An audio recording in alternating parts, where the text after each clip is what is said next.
მოგესალმებით თემურ და ალექსანდრე ტაბატაძეები. ჩვენ ვიდეოები გვიდევს ქართული სახელმწიფოს წარმოშობაზე, ბაშპლემის ფილის და გრაგლიანის არტეფაქტების, დამწერლობითი არტეფაქტების გაშიფვრის შესახებ ყველაფერი და როცა ამ საკითხებს სწავლობდით და ვიკვლევდით და განსაკუთრებით გრაგლიანი გორის დამწერლობითი არტეფაქტების გაშიფრვა, როცა დავიწყეთ და დავასრულეთ, ერთი მეტად მნიშვნელოვანი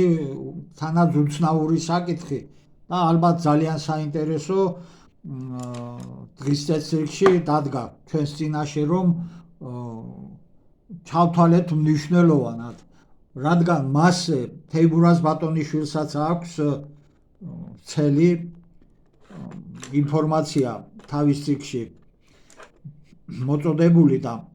ჯერ წაგიკითხავთ მაშინ ამ პატარა მონარით ციტატას თეიმურაზ ბატონიშვილის წიგნიდან და შემდეგ გავაგრძელოთ თხრობა. ამფიბიას, რომელსა უანესათა სახელს დებენ, ესე იგი კაცს თევს, რომლისათვისცა გონებდნენ, მერე ფრჩხილები აქვს, ჯერეთ უსწავლენი კაცნი ასრიენი და ფრჩხილი იხურება, რომელი ესე შედგმულ არს ორთა სტიხიათა ცხოველთაგან მიწიერსა და წყლისა. ესე იგი, აქ საუბარი აქვს არა ადამიანზე, არამედ რაღაც არსებაზე, დაახლოებით აი ასეც და გეტყვით, რომელიც ამოდიოდაო, შავი ზღვიდან გამოდიოდაო და ადამიანებსო ხელსაქმეს ასწავლიდაო და ბევრ რაღაცას, ესე იგი ცოდნას გადასცემდა, რაღაც ცოდნას. მერე მას უანესად აქვს ეს მოხსენიებული ეს არსება. შემდეგ კვლევის პროცესში ჩვენ მართლაც შევეჩეხეთ მნიშვნელოვან ინფორმაციებს, არტეფაქტებს, აი ეგ ჩვენ გვაქვს ამის შესახებ ვიდეოც გადაღებული, რომ აბკალუები, ანუ აბგალი იგივე და ასე შემდეგ. ახლა გვინდა ვისაუბროთ მხოლოდ აი ამ თიხის ფირფიტებზე, ბოდიშით ფიგურებზე, რომლებიც აღმოჩნდა ვინჩას კულტურაში. ეს კულტურა არსებობდა ძველი წელთაღრიცხვის 5500 წლიდან ძველი წელთაღრიცხვის 4500 წლის პერიოდში. ანუ დაახლოებით ჩვენი ქართული წიბტების ასაკის არიან ცოტა უფრო ახალგაზრდები, ასე რომ ვთქვათ, უხეშად. მამაკაცის ფიგურა ასე აღვიქვით ჩვენ და ეს არის ქალის ფიგურა. ესე იგი ორი სქესის წარმომადგენელი იყო. დავაკვირდეთ ახლა, მას აქვს რეპტილოიდური სახე, ანუ თავი ორივეს. ასეთი ფიგურები აღმოჩენილია ბევრგან, უბრალოდ ჩვენ ორ მაგალითს მოგიყვანთ, რომ დანარჩენი თქვენ შეგიძლიათ მოიძიოთ, მათ შორის ინტერნეტში და თქვენს ხმად შეისწავლოთ ეს საკითხები. დავიწყოთ, აი რა მშვენიერი ტანსაცმელი აცვია, თანამედროვე სიტყვით რო ვთქვათ, მამაკაცს. ჯიბეებში აქვს ხელები ჩაწყობილი, რაღაც ქურთუკის მაგვარი ჩასაცმელი აქვს. დედაკაცს, ანუ ქალს კაბა, რომელიც თითქოს ნაქსოვია და რაღაც გვირისტებიც არის მასზე. ხლა ამას ყველაფერს, ამ ტანსაცმლის დამზადებას ნედლეულიდან დაწყებული, მერე თქვათ ძაფით, დართვით და შეკერვით დამთავრებული დიდი სამრეწველო ციკლი სჭირდება. და ეს შეგახსენებთ, როგორც ზემოთ გითხარით, ის პერიოდია, როცა ადამიანი ქვის ხანაში იყო.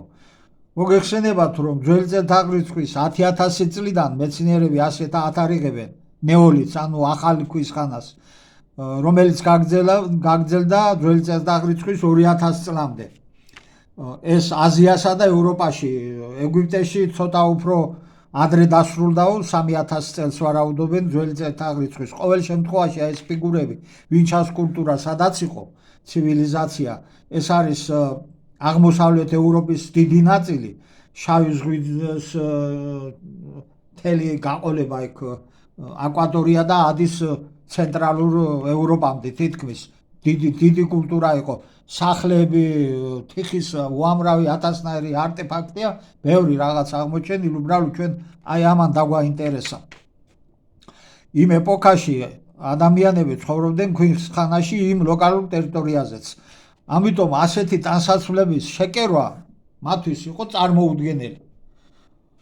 ხლა ჩვენ არ ვიცით ეს ვინ დაამზადა ადამიანების დამზადებულია ადამიანებმა მიიღეს მონაწილეობა რაღაც პროცესებში ამ ფიგურებს გამოქანდაკება უნდათ მერე გამოწვა და ასე შემდეგ საინტერესო მასალა არის და ვარაუდობთ რომ აი ქრო თეიმურაზ ბატონიშვილი ახსენებს თევს კაცს იმათი რაღაც ხوار შეიძლება იყოს აი ეს ცივილიზაციაც იმიტომ რომ სხვადასხვა სახე ჰქონდათ აი ამ ფიგურებს სხვადასხვა ცივილიზაციებში კიდევ უფრო საინტერესო არის ამ კულტურაში ვინცას კულტურაში რომ ეს განვითარებული კულტურა იყო არტეფაქტები უამრავი გითხარით მაგრამ აი ერთ-ერთი ამოვიღეთ აგერ სპილენძის ცული როგორი დახვეწილი ფორმებია შეხედეთ რა ის ლამაზად და გაკეთებული აგერ სხვათა შორის დამწერლობის ნიმუშიც ვინჩას კულტურის ახლა ეს ვინჩასი არ არის მაგრამ აღმოჩენილი არის იმას რა ქვია აქეთ უფრო სამხრეთში და თურქეთის ტერიტორიაზე თანამედროვე თურქეთის ტერიტორია ანატოლიაში და ჩვენი ვარაუდით ეს უნდა იყოს რაკეტა თანამედროვე სიტყვით თუ ვიტყვით აი დააკვირდით აქ გრაფიკული გამოსახულება არის ჩაფხუტია და კაცი ზისში აი მაშინ და ნაკვეთურებიც როგორ არის აი ძრავი აქ კაბინა ეგრეთ წოდებული და წინა ცხვირი ნაკვეთურ ისა კაბინა ისა მოდიშით ძრავი უყურეთ სამი ძრავი იყო და ის საქშენებიც როგორ არის ჩაღმავებული რასის ზუსტით გაკეთებული საიდანაც უკვე ასე რომ ვთქვათ დამწვარი ის გამოდიოდა გამონაბოლქვი აი ამ რაკეტიდან აქვე არის აღმოჩენილი აი მასში რა ქვია ვინჩას კულტურაში აი ეს გადასაადგილებელი საშუალება ბორბლებით აი ეგერ რაღაც საჭის მაგვარი ეგრეთ წოდებული შტურვალი და ზედზის აი ეს არსება რაღაც არსება რომელიც სავარაუდოდ არ იყო ადამიანი და იყო სხვა ესე იგი სიცოცხლის სხვა ფორმა ახლა მოდით მოვიძიოთ რელიგია როგორ უყურებს ამ საკითხებს და დაბადებაში მეექვსე თავში რა წერია ამ საკითხებთან მიმართებით როდესაც ადამიანებმა გამრავლება იწყეს დედამიწაზე და ასულები შეეძინათ დაინახეს ღვთის შვილებმა რომ შვენიერი იყვნენ ადამიანთა ასულები და მოჰყავდათ ცოლად ვისაც ვინ მოეწონებოდა ბუმბერაბზები იყვნენ იმ ხანებში ქვეყნად და მას მერეც როცა ღვთისშვილები შედიოდნენ ადამიანების ასულებთან ესე იგი იკვეთება სამი სახის სიცოცხლის ფორმა ღვთისშვილები რომლებიც სავარაუდოდ არ უნდა იყვნენ ასე რომ ვთქვათ ბიოლოგიური უმაღლესი სიცოცხლის ფორმა და სავარაუდოდ სხვა ფორმა იყო გოლიათები რომლებიც კიდევ დამოუკიდებლად არსებობდნენ რადგან როცა შედიოდნენ ღვთისშვილებიო ასულებთანო ადამიანების ასულებთანო აი მაშინო იმ პერიოდშიო გოლიათები გამოჩნდნენ და მერეც იყვნენ ესე იგი სამი გოლიათები ადამიანები და ღვთისშვილები მოდით ამის იქით ნუღა გავაგრძელებთ ახლა ჩვენ თხრობას რელიგიურ საკითხებზე იმიტომ რომ ეს ქრისტიან მართლმადიდებლები ვართ ჩვენც და უბრალოდ გვინდოდა გვეთქვა რომ ვერსია დაგვესახელებია და ჩვენ როგორ ფიქრობდით რა შეიძლება იყოს აი ეს გამოსახულება ანუ ეს ფიგურა რომ ადამიანი არ შეიძლება იყოს და იყოს სხვა სიცოცხლის ფორმა და ამით იმის თქმა გვინდა რომ შესაძლებელია არსებობდა კიდევ სხვა ცივილიზაცია ასე რომ ვთქვათ დედამიწაზე და არც ის არის გამორიცხული რომ დღესაც არსებობენ უბრალოდ შენიღბული და სხვა ფორმით არიან სხვათა შორის ამის შესახებ ბევრ მეცნიერს აქვს დაწერილი და აქ გვინდა კიდევ გავიხსენოთ რადგან რელიგიას მივადექით მართალია აპოკრიფული ლიტერატურა არის ენოქის წიგნი მაგრამ იქაც მნიშვნელოვანი ინფორმაციებია აი ამ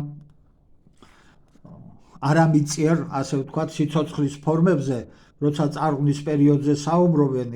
წიგნში გადმოსცემენ იმ წარღვნის პერიოდს ანუნაკებიო ზედან იყურებოდენო და ტიროდენო ადამიანების წოდების გამო ეწოდებოდათ აი ეს წარღვნის იმას რომ აღწერენ რა ქვია სცენას წიგნში ახლა ჩვენ ისიც გვიკვირს რომ რატომ იქნა ამოღებული ენოქის წიგნი ადრე მე-4 საუკუნემდე ეს წიგნი ბიბლიაში იყო და შემდეგ გამოიღეს და მე როცა გადავხედეთ ჩვენ ისტორიას მთელი კაცობრიობის ისტორიას მივედით იმ დასკვნამდე რომ ვიღაცებმა ეს სპეციალურად გააკეთეს და ეს ვიღაცები პირველ რიგში იყვნენ რომაელი და ძველი ბერძენი ისტორიკოსები რომლებიც ყველაფერს თავის სასარგებლოდ წერდნენ დანარჩენ სამყაროს უწოდებდნენ ველურებს ბოდიშით და თავიანთ თავს თვლიდნენ მარტო ცივილიზაციის დამაარსებლებლად და არა და ჩვენ წინა ვიდეო როცა ჩავწერეთ და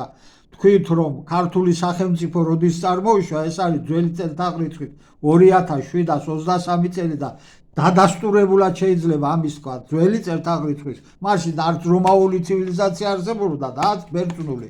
10 საუკუნის შემდეგ დაახლოებით დაიწყეს მათ წინარე ბერძნული და წინარე რომაული კიდევ უფრო გვიან ჩამოყალიბება და ანტიკურ ხანაში უკვე რომ მოედენ მთელს ასე რომ ვთქვათ იმ არსებულ სოფლიოს ევრაზიის კონტინენტს შეცვალეს მე თავის სასარგებლოდ ყველაფერი და მათ შორის დარწმუნებული ვართ რომ რელიგიური წიგნებსაც მიადგენდა ეს უკვე აქით ქრისტეს შემდგომ პერიოდზე ვსაუბრობთ როცა საეკლესიო კრებები იწვევოდა და ვიცით ჩვენ რომ ვინ იწვევდნენ იმ საეკლესიო კრებებს და ვინ იყვნენ ხელმძღვანელები იმ საეკლესიო კრებების ასე რომ ვთქვათ უხეშად და რა ინტერესები გააჩნდათ მათ სხვებთან მიმართებით განსაკუთრებით ეს ყველაფერი იგრძნობა აი ეს გაყალბებები განსაკუთრებით იგრძნობა საქართველოსთან მიმართებით სპეციალურად ვერსად ვერ ნახავ საქართველოზე გარდა ის კოლხეთისა და ისია წარმოჩენილი თითქოს ძველი ბერძნები იაზონი და ისი ასე რომ ვთქვათ თანხლები პირები იყვნენ ყველაფერი და ქართველები თურმე მარტო დასავლეთ საქართველოში წარმოდგენილი ვიყავით კოლხური სახელმწიფო და აღმოსავლეთში მე-3 საუკუნემდე თურმე საერთოდ არ ჰქონია რა ქვია სახელმწიფო არა და აგერ შეგახსენეთ რომ ნახეთ ის ვიდეოები აუცილებლად ყველა და რომელი საუკუნეშია და როგორ არის ისა რა ქვია ქართული სახელმწიფო შექმნილი აი ეს ფიგურები არის ქრისტიანულ ტაძრებში ერთ-ერთ ტაძარში შეხედეთ რაკეტის მსგავსი აი იქაც ზის ადამიანი აქ ცოტა სხვა ფორმა აქ სამი ფორმა მეორდება დაახლოებით იგივე როგორიც არის აი ეს რაკეტა დაახლოებით იგივეა აი თუ დააკვირდებით ეს ცოტა სხვა ფორმა არის აქაც სხვა ფერმა, ოღონდ შიგნით აქაც არის ადამიანი. ახლა ასეთი ფორმები ესა ფიგურები გითხარით, რომ ბევრგან არის აღმოჩენილი, მათ შორის არის აღმოჩენილი ელ უბაიდშიც თელ ალ უბაიდია, ასეა სწორად რომ ვთქვათ,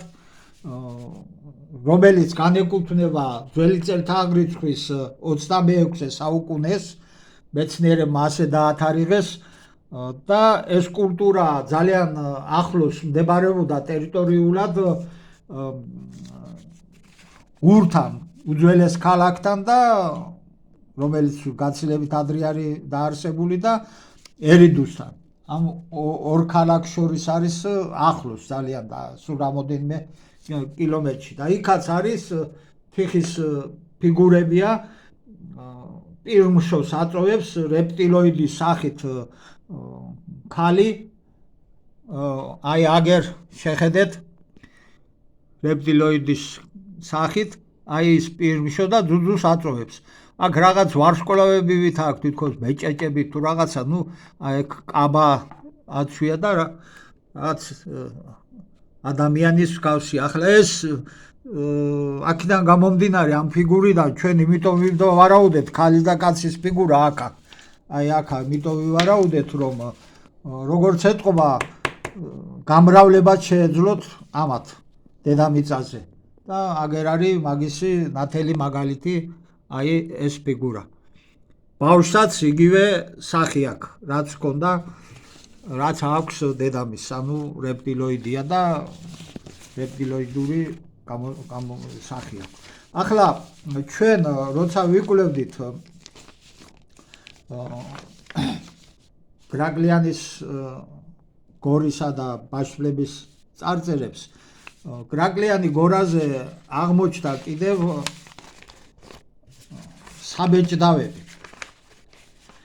საბეჭდავები,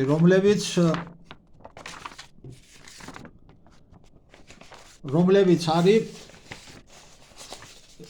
ერთი წუთით რომ მოვძებნოთ ზუსტად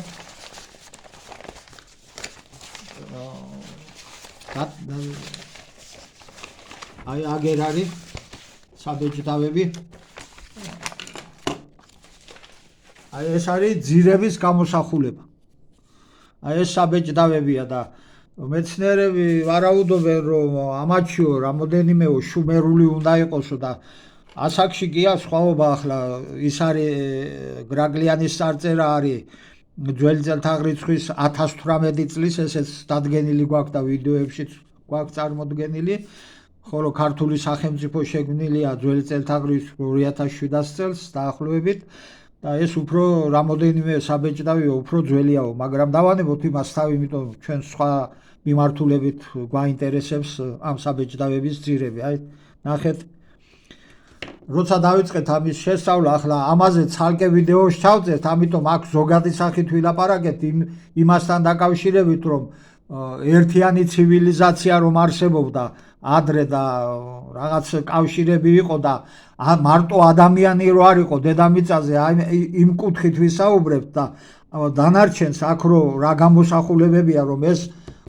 ზოგიერთი არის გალაქტიკების პირდაპირი ანაბეჭდებია გალაქტიკების და ეს ჩვენ კვლევებში გვაქვს ყველაფერი. აი ეს გრაგლიანის ანაბეჭდები და არა მარტო, სხვაც საქართველოში აღმოჩენილი ბაგინეთში, სარკინე ბაგინეთის აგერ გვაქვს ასო ნიშნები, რაღაც დამწერლობის ნიშნებია, აი აღმოჩენილი პეტროგლიფებზე, ვინემუკას პეტროგლიფებზე. ეს არის ამერიკა. შორი მანძილი ავიღეთ სპეციალურად, თორე ეს თელ დედამიწაზე არის ასეთი ნიშნები, ერთიანი ნიშნები ყველგან. ნახეთ რამხელა კლდებია და კლდეებზე არის ამოკვეთილი ეს გამოსახულებები, ეს სიმბოლოები. აი აგერ გვაქვს კიდევ აი ეს წრეები, ეს ნასკაზის უდაბნოშიც არის აღმოჩენილი, იცით თქვენ. აი გრაგლიანზეც და ბაგინეთის და სარკინესის აქ ყველაფერი გვაქვს ეს კვლევებში და აქ ზოგადი სახით გადავხედოთ მხოლოდ და დანარჩენს ცალკე ვიდეოს რო ჩავწერთ, იქ